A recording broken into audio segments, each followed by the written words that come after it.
Alors, vous voyez les enfants, cet évangile que l'on vient d'entendre, moi, il me fait penser à une histoire. Ah bon? C'est l'histoire de Saint Claude de la Colombière. Est-ce que tu connais? Saint-Claude de la Colombière? Non, je connais pas. Alors, c'est un prêtre jésuite qui a vécu il y a très très longtemps. À cette même époque, il y avait une religieuse à Paray-le-Monial. Elle s'appelait Sainte Marguerite Marie Alacoque. Et cette religieuse avait beaucoup de chance parce qu'elle voyait Jésus. Ah ouais, ça c'est chouette ça. Ouais. Et en fait, c'était pas si chouette que ça parce que dans son couvent, c'était pas facile. Et un jour, Jésus lui a dit cette magnifique phrase: Je t'enverrai mon fidèle serviteur et parfait ami. Mais c'était qui ce fidèle serviteur et Eh parfait ben, ami? justement, c'était Saint Claude de la Colombière, c'était ce prêtre que Jésus a envoyé pour aider cette religieuse à diffuser ce que Jésus avait à lui dire. Ah ça c'est quand même sympa. Est-ce que- Fidèle serviteur Ouais. et parfait ami. Est-ce que toi, Père Benoît, tu aimerais aussi être fidèle serviteur et Ah parfait oui, ami? ah oui, moi je veux être fidèle serviteur et parfait ami de Jésus. Et vous les enfants, est-ce que vous voudriez aussi devenir des fidèles serviteurs et les amis de Jésus? Mais dis-moi Marco, moi j'aimerais beaucoup, mais comment on fait pour être fidèle serviteur et parfait ami de Jésus? Eh bien, la réponse est dans l'évangile d'aujourd'hui. Il faut d'abord accueillir ses talents et remettre le fruit à Dieu. Mais qu'est-ce qu'il y a, mais Père Benoît? Mais faut pas pleurer. Mais Père Benoît, pourquoi tu pleures? Moi j'ai pas de talent. Faut pas dire ça, Père Benoît. T'as forcément un talent. Attends, viens Non, voir. moi je suis nul au foot, personne ne me veut dans son équipe. Oui. Et puis, je sais pas chanter, j'ai pas de talent, je sers à rien. Mais Père Benoît, regarde, suis-moi, je vais te montrer. On va forcément te trouver un talent. Suis-moi. Tu vois, Père Benoît, il y a un grand verre ici, un moyen et un petit bouchon. Je vais les remplir. D'abord le grand verre. Hop, hop, hop, jusqu'à ce que ça déborde. Attention, attention, attention, Ça ça déborde. déborde. Le moyen. Attention, attention, attention. Ah, ça déborde. Et le plus petit. Hop. Oh. Voilà. À ton avis, dans lequel il y a le plus d'eau? Bah, c'est trop facile. Bah, c'est dans celui-là qu'il y a le plus d'eau. Très bien. Et lequel est le plus rempli? Bah, ils sont tous remplis à fond. Ils sont tous remplis. Ben, c'est comme dans l'histoire, dans l'évangile d'aujourd'hui. Tu vois, on reçoit tous des talents et on est tous remplis. Mais certains vont en avoir plus, comme dans ce grand verre, que d'autres. Et certains en auront peut-être qu'un seul. Mais tous ont un talent. Tous ont au moins un talent. Et c'est ce qui est important. Ah oui. Mais comment est-ce qu'on peut savoir quel est son talent? Bah ça, généralement, c'est les autres qui nous y aident. Moi, je vais te raconter une petite histoire, par exemple. Quand j'avais votre âge, en fait, quand j'étais plus jeune, j'aimais bien ranger ma chambre pour faire plaisir à la dame qui venait faire le ménage chez nous. Et puis, ma maman, elle avait dit à cette femme de ménage. Et un jour, elle m'avait offert un bel oreiller. Elle m'avait dit, je te l'offre parce que je sais qu'à chaque fois, tu ranges bien ta chambre pour me faire plaisir.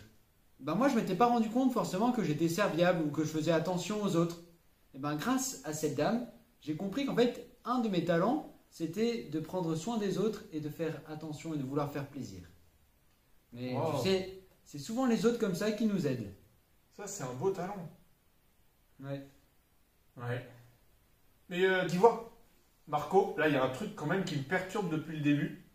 C'est quoi? Tu te serais pas coupé les cheveux cette semaine? Ah si, effectivement, t'as raison.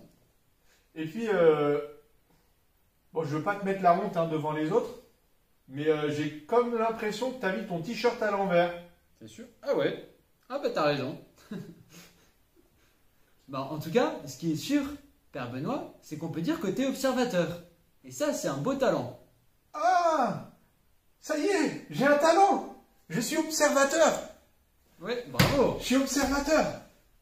Je suis observateur! J'ai un talent! Je suis observateur! Je vois tout! Je vois là, il y a plein de monde qui regarde! Je suis observateur!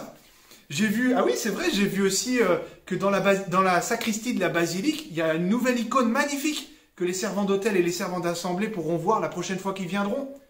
Je suis Oh là là, je suis le plus grand observateur du monde. Et puis lui, il a rien vu. Il avait même pas observé qu'il avait mis son t-shirt à l'envers. Oh là là, il avait vraiment rien observé, alors que moi, je suis un bon observateur. Bah, tu vois, Père Benoît, c'est bien, t'as découvert ton talent. Eh ben oui, là, j'ai vu, j'ai observé, t'as mis ton t-shirt à l'endroit. C'est bon, ça y est. Mais il y a quelque chose qui est important, c'est que ce talent, eh ben maintenant tu remettes le fruit à Dieu, en faisant le bien. Ah oui, c'est vrai qu'au début, tu as dit qu'il y avait deux choses pour être un fidèle serviteur et parfait ami. Il fallait reconnaître son talent. Et, Ah oui. remettre le Et fruit après, à il fallait Dieu. le remettre à Dieu, c'est vrai. Il n'est pas pour toi ton talent, il est pour les autres. Oui. Je vais te montrer. Oui, mais Marco, mais si je remets mon talent... Moi, je veux pas, attends, ça y est, j'ai trouvé un talent. Si je le remets, je l'aurai plus. Ah, mais tu te trompes totalement. Regarde, suis-moi, je vais te montrer. Comme quoi, eh ben, tu reçois beaucoup plus en le remettant à Dieu. Viens voir. Qu'est-ce qu'il va bien pouvoir me montrer?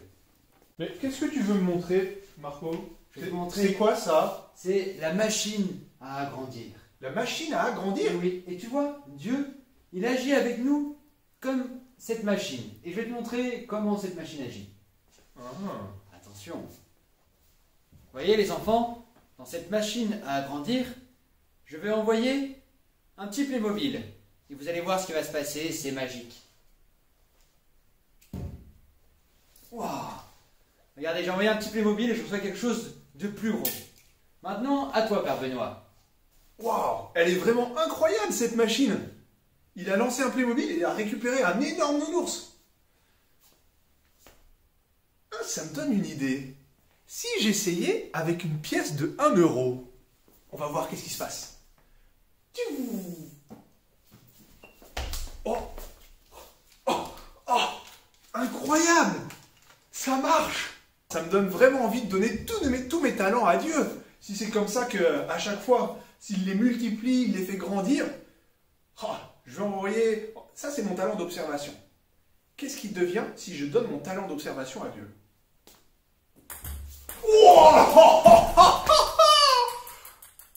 Tu as compris, Père Benoît.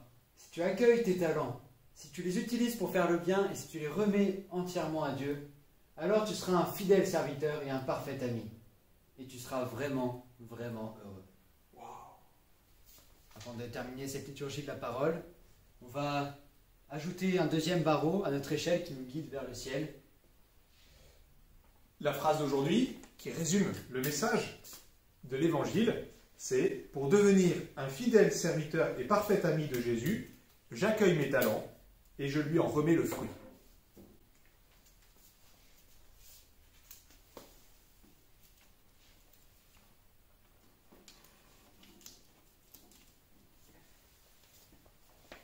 Ainsi, nous continuons à monter vers le ciel. Et surtout, n'oubliez pas, à la fin de la messe, comme d'habitude, nous vous poserons 2 petites questions pour voir si vous êtes toujours aussi attentifs. À bientôt!